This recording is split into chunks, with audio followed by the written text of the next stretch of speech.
ত্রয়োদশ জাতীয় সংসদ নির্বাচনের প্রথম দিন নরসিংদীর পলাশের ঘোড়াশাল পৌর এলাকা থেকে নির্বাচনী প্রচারণা শুরু করেছে ঘোড়াশাল পৌর বিএনপির নেতৃবৃন্দ।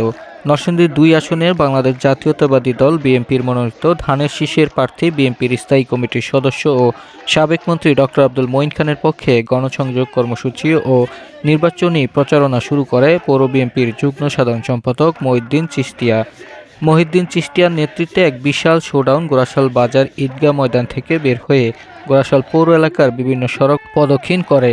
এ সময় ধানের শীষে ভোট দেওয়ার আহ্বান জানান তিনি। এ সময় শহরের বিভিন্ন সড়কে সাধারণ ভোটার ও ব্যবসা প্রতিষ্ঠানের ব্যবসায়ীদের সাথে নির্বাচনী গণসংযোগও করেন তিনি। নির্বাচনী প্রচারণায় বিএনপি ও এর অঙ্গ সংগঠনের নেতৃবৃন্দ ছাড়াও সাধারণ মানুষ এতে অংশ নেয়। লক্ষ লক্ষ ভোটের মাধ্যমে জয়যুক্ত করে ইনশাআল্লাহ আমরা ঘরে ফিরব।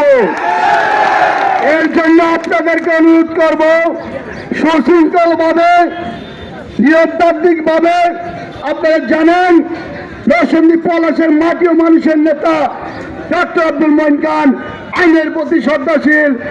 ওনা আইনের প্রতি শ্রদ্ধাশীল রাজনীতি করে। আমি অনুরোধ করব প্রত্যেকটা নেতা কর্মীকে, আপনার আইনের প্রতি শ্রদ্ধাশীল আপনারা নির্বাচন করবেন, নির্বাচনের আচরণ বিধি লঙ্ঘন করবেন না।